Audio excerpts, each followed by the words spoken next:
Welcome to the channel of BioKids, and today we are going to discuss about the topic of ribosomes from the chapter number 3, cell and subcellular organelles. Before starting the topic, we have to discuss the overview that under what headings we cover the topic, and for this purpose you should note these headings on your notepad as well. सबसे पहले हम जो चीज़ इसमें discuss करेंगे इनकी definition होगी। Number 2 पर हम डिस्कस करेंगे इनकी अकरेंस कि ये कहाँ पर प्रेजेंट होती हैं, ठीक है। नंबर 3 पे हम डिस्कस करेंगे इनकी कंपोजिशन के हवाले से, इनकी कंपोजिशन क्या होगी प्रोकैरियोटिक यूकैरियोटिक सेल में। नंबर 4 पे हम डिस्कस करेंगे इनकी लोकेशन प्रोकैरियोटिक यूकैरियोटिक सेल में कि ये कहाँ पर प्रेजेंट होती हैं। और नंबर 5 पर हम डिस्कस करेंगे number of ribosomes per cell. Number 6 पर हम डिस्कस करेंगे सब यूनिट्स ऑफ राइबोसोम्स, ठीक है। और नंबर 7 पर हम डिस्कस करेंगे राइबोसोम्स यूकैरियोटिक राइबोसोम प्रोडक्शन को, यानी यूकैरियोटिक राइबोसोम प्रोडक्शन। और नंबर 8 पर हम डिस्कस करेंगे फंक्शंस को। यानी ये हमारे पास टोटल हेडिंग्स बनेंगी। डेफिनेशन है, अकरेंस है, फिर कंपोजिशन, फिर location, number of ribosome per cell, subunit of ribosomes, और फिर यूकैरियोटिक राइबोसोम प्रोडक्शन, और फिर हम आ जाएंगे इनके फंक्शंस के ऊपर। That was about the overview of the topic, and now we have to discuss each of this point in detail. So हम अपनी बुक पर चलते हैं और वहाँ से इन तमाम पॉइंट्स और डायग्राम को समझने की कोशिश करते हैं। अच्छा जी, तो वर्ड है राइबोसोम। राइबोसोम में राइबो का मतलब है, क्योंकि ये आरएनए कंटेनिंग होता है, इसमें आरएनए प्रेजेंट है, दैट्स वाई इसको हम वर्ड राइबो यूज़ करते हैं। और सोमा का मतलब होता है बॉडी, ठीक है। ये इस वर्ड का मतलब है राइबोसोम का। अब बाय डेफिनेशन हम बात करते हैं ना कि राइबोसोम की डेफिनेशन क्या होगी। सो हम कहते हैं the tiny non membrane bound granular structure composed of ribosomal RNA and proteins is called ribosome, ठीक है। The tiny non membrane bound granular structure composed of ribosomal RNA and proteins is called ribosome, यानी कि ribosomal RNA and proteins से ये बना होता है, तो इसको हम नाम देते हैं राइबोसोम का। और यही चीज़ इसकी जो है वो नेमिंग के अंदर भी थी, नेमिंग का रीज़न भी था। फिर उसके बाद हम बात करते हैं अकरेंस ऑफ राइबोसोम की। तो आप देख सकते हैं कि यहाँ पे जिक्र है कि प्रोकैरियोटिक यूकैरियोटिक दोनों तरह के सेल्स में है। तो अकरेंस में आपने क्या कहना है, ribosomes are present in both prokaryotic cells and as well as in the eukaryotic cells, कि प्रोकैरियोटिक और यूकैरियोटिक दोनों तरह के सेल्स के अंदर है। मैं एब्रीवेशन इस वजह से यूज़ करती हूँ क्योंकि अक्सर जो एनुअल एग्जामिनेशन है उनमें ये चीज़ें आ सकती हैं एमसीक्यूज़ वगैरह में, तो आपको पता हो कि ये कौन से वर्ड की एब्रीवेशन है। लेकिन आपने पूरी कोशिश करनी है कि एब्रीवेशन को यूज़ नहीं करना पेपर में लिखते हुए, ठीक है। सो प्रोकैरियोटिक यूकैरियोटिक सेल के अंदर जो है ये प्रेजेंट होती हैं। नंबर 3 पे हम आ जाते हैं इनकी कंपोजिशन के हवाले से। सो कंपोजिशन में हम कहते हैं कि इन केस ऑफ अगर आप प्रोकैरियोटिक सेल की बात करते हैं तो प्रोकैरियोटिक सेल में इनकी जो कंपोजिशन है 60% राइबोसोमल आरएनए और 40% प्रोटीन होती है, ठीक है। और इसके अलावा बल्कि इससे पहले आपने एक और बात भी ऐड कर देनी है कि क्योंकि इसमें राइबोसोमल आरएनए और प्रोटीन मौजूद है, दैट्स वाई हम इसको राइबो न्यूक्लियो प्रोटीन का भी वर्ड यूज़ करते हैं कि ribosomes are also known as ribonucleoprotein, ठीक है। राइबोसोम्स का नाम देते हैं कि ये हमारे पास है राइबो न्यूक्लियो और प्रोटीन्स, इनको ये नाम दिया जाता है। अब राइबो न्यूक्लियो प्रोटीन्स का इनको नाम दिया जाता है। फिर हम कहते हैं कि प्रोकैरियोटिक सेल के अंदर जो कंपोजिशन है वो क्या है, 60% राइबोसोमल आरएनए और 40% प्रोटीन। लेकिन यूकैरियोटिक सेल के अंदर क्या है कि 50% राइबोसोमल आरएनए है और 50% प्रोटीन है, यानी इक्वल कंपोजिशन है इसकी, ठीक है। फिर नंबर 4 पर हमारे पास आती है लोकेशन।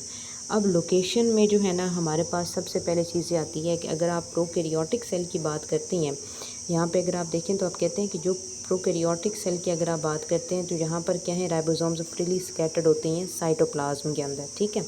लेकिन अगर आप यूकैरियोटिक सेल्स की बात करते हैं तो यहाँ पर राइबोसोम की 3 साइट्स होती हैं, यानी ये 3 जगहों पर मौजूद हो सकते हैं।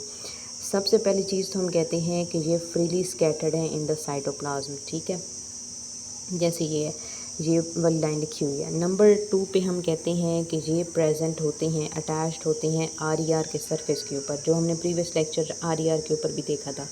और नंबर 3 में हम कहते हैं कि ये कुछ स्पेसिफिक ऑर्गेनेलीज में भी मौजूद हैं, जैसे कि हमने कहा माइटोकॉन्ड्रिया और जो है ना क्लोरोप्लास्ट के अंदर ये मौजूद होते हैं, ठीक है, माइटोकॉन्ड्रिया और क्लोरोप्लास्ट में। और एक ख़ास बात हम कहते हैं कि जी माइटोकॉन्ड्रिया और क्लोरोप्लास्ट के अंदर ये अगर मौजूद होती हैं ना जो राइबोसोम्स, तो इनकी जो सेवर्ड बर्ज यूनिट है वो 70s होता है, and it is more like that are present in the prokaryotic cell, ठीक है। और इस बात का ख्याल रखना है कि जो माइटोकॉन्ड्रिया के अंदर ये 3 चीज़ें मौजूद हैं ना, तो इनके फंक्शन मुख्तलिफ हैं। आपने ये साथ बेशक ऐड करें ना कि फ्रीली जो प्रेजेंट है राइबोसोम्स, तो ये ऐसे प्रोटीन बनाते हैं जो सेल खुद यूज़ करता है। बल्कि इसको आप यहाँ तक सिर्फ इतना रख सकते हैं कि लोकेशन की 3 साइट है यहाँ पे मौजूद होगा। और दूसरा आर के ऊपर होता है माइटोकॉन्ड्रिया क्लोरोप्लास्ट में, that are more look like in prokaryotic cell. ये बात आपकी यहाँ पे लिखी हुई है, ठीक है, लोकेशन के हवाले से ये प्रोकैरियोटिक वाली बात। और फिर उसके बाद आपने बताना है कि ये 70s के होते हैं, ठीक है। अब जैसे ये यहाँ पर ये चीज़ ऐड है। अब बेसिकली बेटा ये जो टॉपिक है ना, इस टॉपिक में लाइंस आगे पीछे लिखी हुई हैं, तो आपके लिए टॉपिक को ऑर्गेनाइज़ किया है और लाइंस का अरेंजमेंट बताया ताकि आपका ना डाटा प्रॉपर तरीके से आए, ताकि आपको आसानी से समझ आए कि बुक में क्या लिखा हुआ और किस तरह से लिखा हुआ है। क्लियर। फिर उसके बाद हम आ जाते हैं number of ribosomes per cell. अब number of ribosomes per cell आपको यहाँ पे जो है ना एक चीज़ नज़र आ रही है, number of ribosomes per cell कि up to several thousand ribosomes in a particular cell and some have a few million ribosomes as well. कि ये राइबोसोम का काम क्या है कि एक्टिव प्रोटीन सिंथेसिस है, दैट्स वाई हम कहते हैं कि ये ज़्यादातर तो ब्रेन सेल और जो है ना पेंक्रियास सेल में ज़्यादा पाए जाते हैं। लेकिन क्या है कि नंबर इनका वेरी करता है सेल टू सेल, तो इस वजह से ये सेवरल थाउजेंड से लेकर फ्यू मिलियन राइबोसोम्स भी हो सकते हैं, ठीक है। यानी इस तरह से हमने पहले पैराग्राफ को ऑर्गेनाइज़ किया कि पहले हमने definition, number 2 occurrence, number 3 composition, number 4 पे लोकेशन बताई और नंबर 5 पे हमने बताया है number of ribosomes per cell. फिर उसके बाद ये थोड़ी सी देर के लिए अपने सेकंड पैराग्राफ छोड़ देना है और नीचे आ जाना है, यहाँ पर है सब यूनिट्स ऑफ राइबोसोम्स, ठीक है। यानी हमारी हेडिंग नंबर 6 बनेगी सब यूनिट्स ऑफ राइबोसोम। अब हम कहते हैं कि राइबोसोम में बेसिकली 2 तरह के यूनिट्स होते हैं, एक को हम नाम देते हैं कि ये स्मॉल राइबोसोमल सब यूनिट है और एक को हम नाम देते हैं कि ये लार्ज राइबोसोमल सब यूनिट है। और दूसरी ही बात हम यहाँ पर ये भी स्पेसिफाई करते हैं कि ये जो सब यूनिट्स होते हैं राइबोसोम्स के ना, इनको डिस्क्राइब करते हैं आप सेवर्ड बर्ज वैल्यूज़ से। सेवर्ड बर्ज वैल्यू डिपेंड करती है सेडिमेंटेशन एंड सेंट्रीफ्यूगेशन पे। बेसिकली ये है क्या होता ये है कि जब हम सेल फ्रैक्सिनेशन करते हैं ना, यानी सेंट्रीफ्यूगेशन करते हैं और सेल की ब्रेक डाउन करनी है, फॉर एग्जांपल मैं चाहती हूँ कि मैं राइबोसोम सब यूनिट को देखूँ अंडर माइक्रोस्कोप कि लार्ज सब यूनिट कैसा नज़र आता है, स्मॉल सब यूनिट कैसा नज़र आता है। तो मैं उस सेल को, एक ख़ास किस्म के जो सेल्स होंगे, जो भी जिस भी सेल को मैं ऑब्जर्व करना चाहती हूँ, सेंट्रीफ्यूज मशीन में उसका एक सोल्यूशन बनाकर डाल के उसको फुल स्पीड पे सेंट्रीफ्यूज करना है, जिससे क्या होगा कि सेल के मल्टीपल कंपोनेंट्स ब्रेक डाउन कर जाएंगे और अकॉर्डिंग टू द शेप और डेंसिटी वो इस तरह से ना, लेट्स से फॉर एग्जांपल कि ये मेरी टेस्ट ट्यूब है, सो अकॉर्डिंग टू शेप और डेंसिटी इस तरह की लेयर्स बन जाएंगी। तो ये जो होता है ना, वो स्पीड, सेंट्रीफ्यूज की वो स्पीड जिस पर ये चीज़ स्पिन करती है और फिर उसके बाद इस तरह से एक लेयर की फॉर्म में आती है, उसको हम बोलते हैं सेवर्ड बर्ज वैल्यू, ठीक है। सेवर्ड बर्ज वैल्यू इसका सेंट्रीफ्यूजेशन का ना ऐसा यूनिट है, जैसे आप फिजिक्स केमिस्ट्री में पढ़ते हैं ना कि ऐसा यूनिट्स होते हैं चीज़ों के, तो बिल्कुल वैसे ही सेवर्ड बर्ज यूनिट सेंट्रीफ्यूगेशन के लिए ऐसा यूनिट के तौर पे काम करता है। ये इसका ऐसा यूनिट है नहीं, लेकिन बिल्कुल वैसा ही होता है, बिल्कुल वही इंपॉर्टेंस है इसकी, ठीक है। सो हम कहते हैं कि स्मॉल और लार्ज सब यूनिट सेवर्ड बर्ज वैल्यू से आप पढ़ सकते हैं, जो कि बेसिकली है क्या कि सेंट्रीफ्यूगेशन कांस्टेंट है या सेंट्रीफ्यूगेशन सफिशेंट कोफिशेंट का भी नाम देते हैं इसको, ठीक है। और हम कहते हैं कि ये राइबोसोम्स में ना बड़ा इंपॉर्टेंट रोल प्ले करता है। क्यों? क्योंकि अगर हम एक और लाइन आपने यहाँ से ऐड कर देनी है ये वाली, कि ये जो रेट ऑफ सेडिमेंटेशन है ना एक मॉलिक्यूल का, ये डिपेंड करता है साइज़ के ऊपर, शेप के ऊपर, rather than simply it's molecular weight, कि ये साइज़ और शेप के ऊपर बड़ा डिपेंड करता है। अभी मैंने आपको कहा है ना कि हम डेंसिटी साइज शेप की बेस पर सेपरेट करते हैं। यानी ये जब आपका पैराग्राफ स्टार्ट होगा, हेडिंग है आपकी सब यूनिट्स ऑफ राइबोसोम्स, तो आपने पहली बात क्या करनी है कि 2 सब यूनिट होते हैं स्मॉल और लार्ज। दूसरी लिखनी है कि यूनिट्स आपको सेवर्ड बर्ज वैल्यू से डिस्क्राइब करते होते हैं, जो कि सेडिमेंटेशन कोफिशिएंट होता है या जिसको आप सेडिमेंटेशन इन सेंट्रीफ्यूगेशन का नाम देते हैं। फिर आपने ऐड करना है कि ये साइज़ और शेप के ऊपर भी डिपेंड करता है, रादर दैन ना सिर्फ मॉलिक्यूलर वेट बल्कि साइज़ और शेप भी बड़ा इंपॉर्टेंट है। फिर आपने ये वाली लाइन ऐड करनी है कि ये जो कंप्लीट राइबोसोम्स होते हैं यूकैरियोट्स के, अगर आप यूकैरियोट्स की बात करते हैं, ठीक है, तो वहाँ पे स्मॉल सब यूनिट जो होता है ना बेटा वो 40s का होता है और लार्ज सब यूनिट जो होता है ना वो 60s का होता है, and together they form ribosomal complex जो कि 80s बनाता है। जैसे कि ये आपके सामने पड़ा है ना, ये राइबोसोमल कॉम्प्लेक्स है, तो ये क्या होगा, अगर ये यूकैरियोटिक सेल का है तो ये 80S का होगा। अब आपके माइंड में एक चीज़ आ रही होगी कि 40 + 60 = तो 100 होता है, तो 80 क्यों यहाँ पे लिखा हुआ है? इसका रीज़न ये है, मैं आपको समझा देती हूँ कि फॉर एग्जांपल अगर ये हमारे पास स्मॉल सब यूनिट है ना, ठीक है, इसके ऊपर ये है लार्ज सब यूनिट। अब ये आपको कॉमन एरिया नज़र आ रहा है जहाँ पे दोनों एक दूसरे के साथ ओवरलैप कर रहे हैं, ठीक है, इस वाली जगह की हम बात करें। यहाँ पे आते हैं टोटल जो है ना, ऑलमोस्ट यहाँ पे हमारे पास जो सब यूनिट्स आते हैं, अब ये यहाँ से कितने स्किप हो गए, 20 में हो गए ना, तो यहाँ पे क्या होता है कि नॉर्मली हमारे पास 20 यूनिट्स आ जाते हैं। अब ये जो 20 यूनिट्स यहाँ पे आए हैं ना, इनको आप एक दफ़ा काउंट करते हैं। जब आप एक दफ़ा काउंट करेंगे तो टोटल 10 काउंट होंगे, ठीक है, यानी 20 की बजाय जी 10 काउंट होंगे। होता ये है कि यहाँ पर स्मॉल और लार्ज सब यूनिट जब एक दूसरे के साथ ओवरलैप करते हैं ना, तो जो ओवरलैपिंग का एरिया होता है इसको आप एक दफ़ा काउंट करते हैं।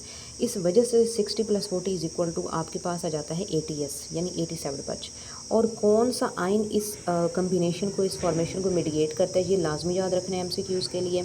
वो हम कहते हैं magnesium ion, Mg2 positive. Mg2 positive इसको स्टेबल रखते हैं ताकि राइबोसोमल कॉम्प्लेक्स बन सके और ताकि आसानी से जो है ना राइबोसोम्स अपनी फंक्शनिंग कर सकें, यानी कि जो हम कहते हैं प्रोटीन सिंथेसिस, वो आसानी से कर सकें, ठीक है। अब इसी तरह हम अगर प्रोकैरियोट्स की बात करते हैं, प्रोकैरियोट्स के केस में बेटा क्या होता है कि जो आप इन केस ऑफ प्रोकैरियोट्स की बात कर रहे हैं, स्मॉल सब यूनिट होता है 30S का, ठीक है, लार्ज सब यूनिट होता है 50S का, और जब राइबोसोमल कॉम्प्लेक्स बनेगा टुगेदर इट फॉर्म्स 70S। जब ये 70S कॉम्प्लेक्स बनेगा, अगेन हमने कहा स्मॉल और लार्ज और सेंटर का जो एरिया था वो एक दफ़ा काउंट हुआ, दैट्स वाई हमारे पास 70S 7 बार यूनिट आया है। और दूसरी बात क्या है कि मैग्नीशियम आयन ने इस चीज़ को मेंटेन किया हुआ था, कि मैग्नीशियम आयन इसको मेंटेन किया हुआ, दैट्स वाई हमारे पास ये चीज़ आई है। तो इसलिए हम कहते हैं कि ये हमारे पास है सब यूनिट्स ऑफ राइबोसोम्स, ठीक है। बाकी इसको बस एक दफ़ा देख लेना, इतना कोई ख़ास नहीं है, लेकिन मेनली आपने ये वाली लाइन लाजमी ऐड करनी जैसे आपको समझाई है, ठीक। फिर उसके बाद हम आ जाते हैं कि हमारे पास जो नेक्स्ट हेडिंग हमारे पास बनेगी, heading number 7, eukaryotic ribosome production, यानी कि ये वाला पैराग्राफ। हम कहते हैं कि यूकैरियोटिक राइबोसोम्स जो होते हैं ये बेसिकली प्रोड्यूस और असेंबल होते हैं न्यूक्लियोलस के अंदर।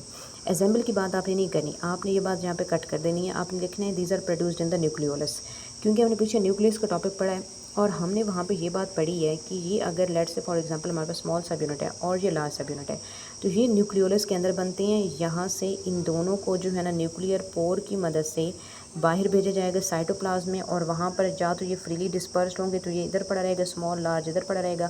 अगर RER के ऊपर हैं फिर भी सेपरेट सेपरेट पड़े रहेंगे, माइटोकॉन्ड्रियल क्लोरोप्लास्ट में फिर भी सेपरेट पड़े रहेंगे। जब प्रोटीन सिंथेसिस करनी है ना, फिर ये एक दूसरे के साथ यूनाइट होगी, इस तरह वाला कॉम्प्लेक्स बनाएंगे जैसे आपको नज़र आ रहा है, और प्रोटीन सिंथेसिस करेंगे, और जैसे काम कर लेंगे फ़ौरन से फिर हट के अलग अलग स्मॉल एक तरफ लार्ज एक तरफ हो जाएगा, ठीक है। तो हम यही बात करते हैं कि बेसिकली यहाँ पे ये प्रोड्यूस जहाँ पे हो रहे हैं, असेंबल तो बाहर हो रहे हैं अपनी जगह पे, चाहे फ्रीली वाले हों, चाहे RER वाले हैं, चाहे माइटोकॉन्ड्रियल क्लोरोप्लास्ट के हैं। तो ये बात ज़रा यहाँ पे क्लियर रखनी है। राइबोसोमल प्रोटीन जो होती है, राइबोसोमल प्रोटीन एंटर होती है न्यूक्लियोलस में। ये कहाँ से आई है? बाहर साइटोप्लाज्म से आ गई है, क्योंकि राइबोसोमल RNA तो था, वो तो न्यूक्लियोलस में पहले से मौजूद था, वहीं पे बनता है, ये वहीं पे प्रेजेंट था, और प्रोटीन साइटोप्लाज्म की तरफ से आई, दोनों ने जो है ना कंबाइन किया, तो हमारे पास स्मॉल सब यूनिट बन गया, ठीक है। और फिर उसके बाद इसी तरह अगेन इन्होंने कंबाइन किया तो हमारे पास लार्ज सब यूनिट बन गया, ये सब यूनिट्स बन गए।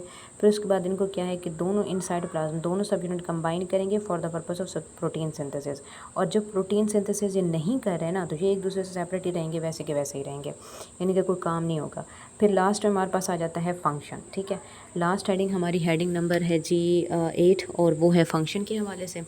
और फंक्शन की हेडिंग बेटा आपने इस तरह से याद रखनी है कि फंक्शन जो होंगे ना, ये कैसे अब फंक्शन परफॉर्म करता है। हमने कहा मेन फंक्शन है जी प्रोटीन सिंथेसिस का। So ribosomes are known as site of protein synthesis.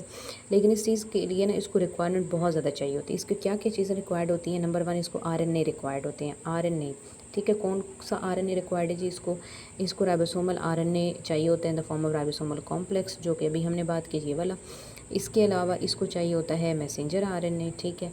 इसके अलावा इसको चाहिए होता है ट्रांसफ़र RNA। मैसेंजर RNA तो वही बेसिकली ये कि पूरे का पूरा सीक्वेंस है ना, ये जो कि आ रहा है, ये आप देख सकते हैं, जो कि आ रहा है न्यूक्लियस से, जिसके अकॉर्डिंग प्रोटीन की सिंथेसिस करनी है। और ट्रांसफ़र RNA क्या है? ट्रांसफ़र RNA ने बेसिकली एक ऐसा आप कहते हैं कि अमीनो एसिड प्रोवाइड करना है जो कि इस चेन के अंदर इन्वॉल्व हो रहा है।